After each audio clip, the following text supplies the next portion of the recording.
voyage au cœur de la vie, ici et ailleurs. Space, en partenariat avec l'Agence spatiale européenne. Twinkle, twinkle, little star, how I wonder what you are. Le mystère des origines de notre univers fascine toujours. Un concept alimente particulièrement notre imagination, le Big Bang. Il est à la source de tout et même du temps. Mais en quoi a-t-il consisté? Les scientifiques sont loin d'avoir trouvé toutes les réponses.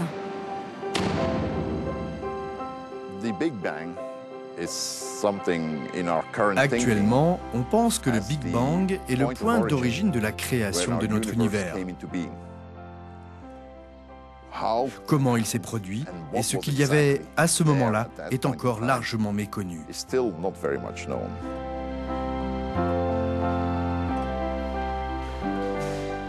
Je dirais que le Big Bang est une idée, ce n'est pas un moment précis dans le temps et à mon avis, c'est ce que font la plupart des gens. Ils confondent le Big Bang avec un moment précis dans le temps.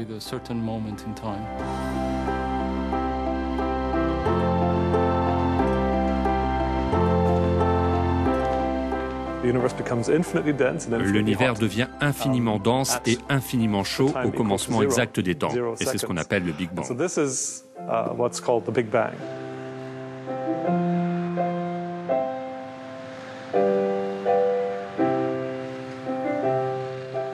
Le Big Bang, c'est un modèle. Et donc, c'est un modèle qui permet de relier différents faits observationnels, de leur donner un sens. Et puis, ça permet éventuellement d'avoir des développements théoriques qu'on peut confronter aux observations. Maintenant, donc, en gros, c'est un modèle qui permet d'écrire une histoire.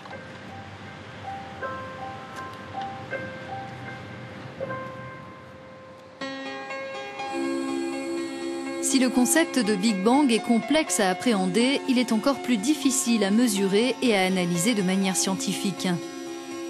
C'est pourtant ce qu'ont réussi deux des projets les plus majeurs de notre époque.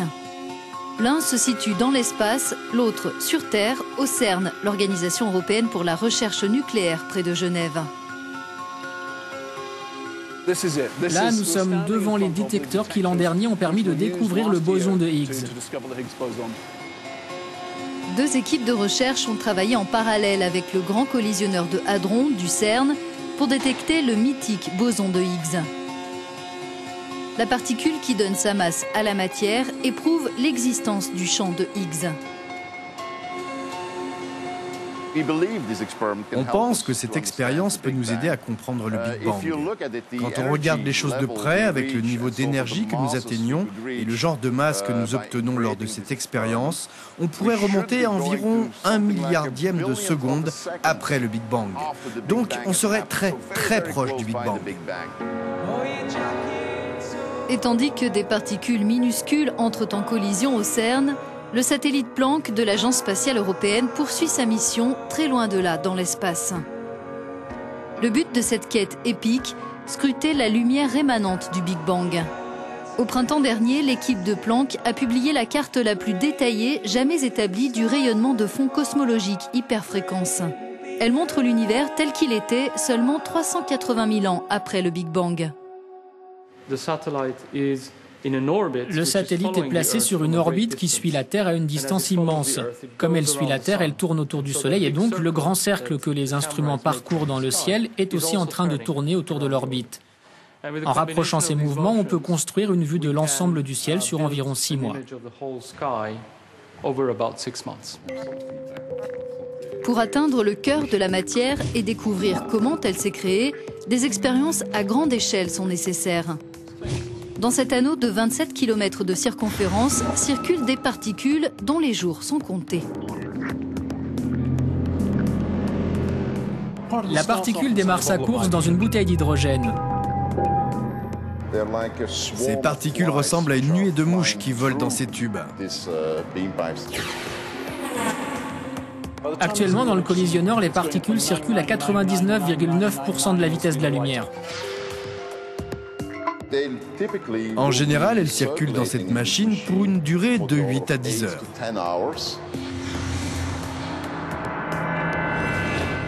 Au final, le proton va entrer en collision avec le proton qui arrive en sens inverse. Il sera détruit, il va voler en éclats et alors, avec un peu de chance, de nouvelles particules sont créées. Les photons ou particules de lumière qui constituent le rayonnement de fond cosmologique ont une vie assez différente. Où étaient-ils avant d'être observés par Planck? Cela demande un cours théorique.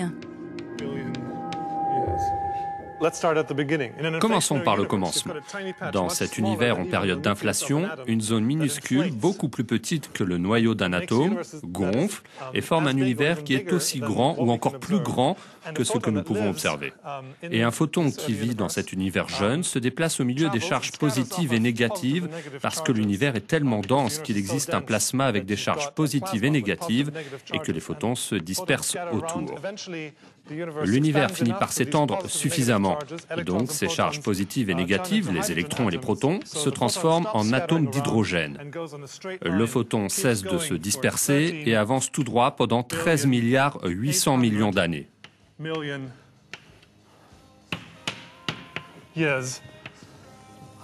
Et ce, jusqu'à ce qu'il atteigne le miroir du satellite Planck et soit capturé par l'un de nos détecteurs. Cette lumière qui voyage dans notre direction depuis la nuit des temps et ces particules qui se fracassent les unes contre les autres dans un accélérateur géant, voilà ce sur quoi les scientifiques s'appuient pour tenter d'écrire l'histoire du Big Bang et de ce qui a suivi. Mais y a-t-il un rapport entre les résultats de ces deux expériences ? Le satellite Planck est une grande réussite. Les scientifiques de la mission ont étudié la façon dont l'univers fonctionne et ils sont en train d'établir des liens entre le modèle que nous avons et ce que nous observons. Donc nous sommes en train d'apprendre les règles du jeu et avec Planck, on essaye de savoir ce qui s'est vraiment passé. Mais l'un ne va pas sans l'autre, sinon on n'a que la moitié des informations.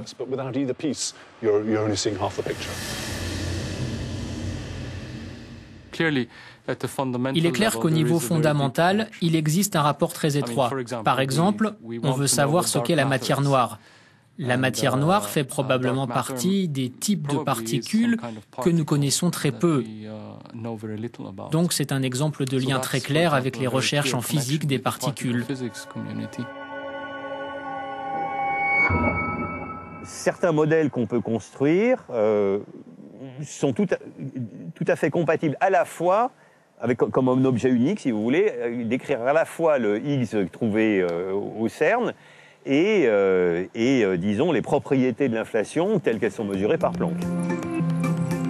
Cette idée de l'inflation, issue de théories qui décrivent un univers en expansion exponentielle pendant une fraction de seconde après le Big Bang, est étayée par les données de Planck.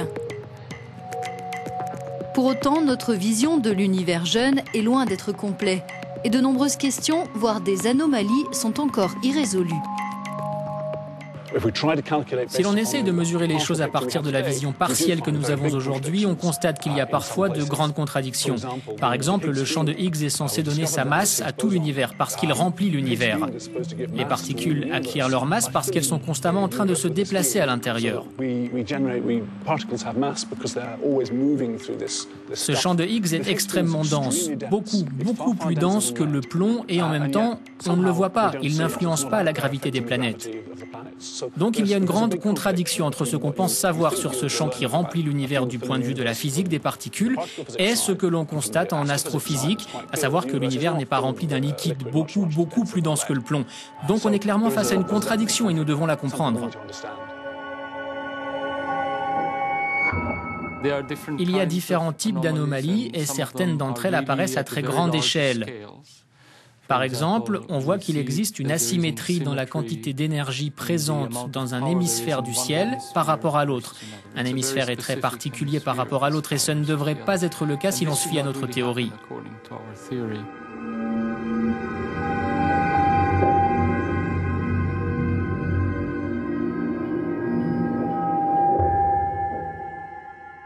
Les développements théoriques récents sont un peu troublants. C'est-à-dire qu'il y a toute une tendance en physique théorique qui, on pense que notre univers observable n'est qu'une petite partie peut-être d'un univers immense et où on envisage sérieusement le fait que d'autres parties de l'univers avec lesquelles on ne peut pas être en contact, donc on ne peut pas mesurer, obéissent à des lois assez différentes, y compris les constantes physiques fondamentales. Et donc, alors ça c'est très triste quand on y pense, parce que finalement ça veut dire, ultimement on pourrait se retrouver avec une explication du genre les choses sont comme elles sont parce qu'elles sont comme ça. Mais les recherches se poursuivent. L'équipe de Planck étudie actuellement les mécanismes de polarisation, tandis que les scientifiques du CERN sonderont un peu plus le champ de Higgs une fois le grand collisionneur de Hadron remis en service. Tous se trouvent à la frontière de territoires inexplorés, en quête de réponses théoriques et de mesures concrètes. Pour le moment, disons pour les 20 à 30 prochaines années, on a beaucoup à faire pour réussir à comprendre, avancer, collecter de nouvelles données et savoir ce qui se passe dans l'univers.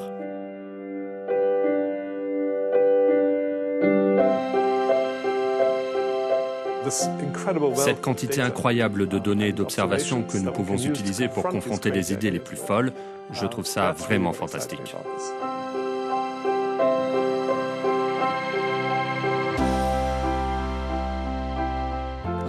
C'est comme ça que la science avance. On cherche nos limites, ce qu'on ne comprend pas, et ensuite, on fouille jusqu'à ce qu'on ait trouvé quelque chose qui nous permette de comprendre.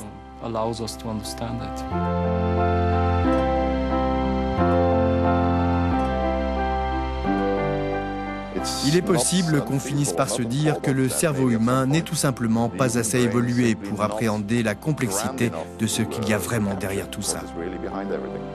Twinkle, twinkle, little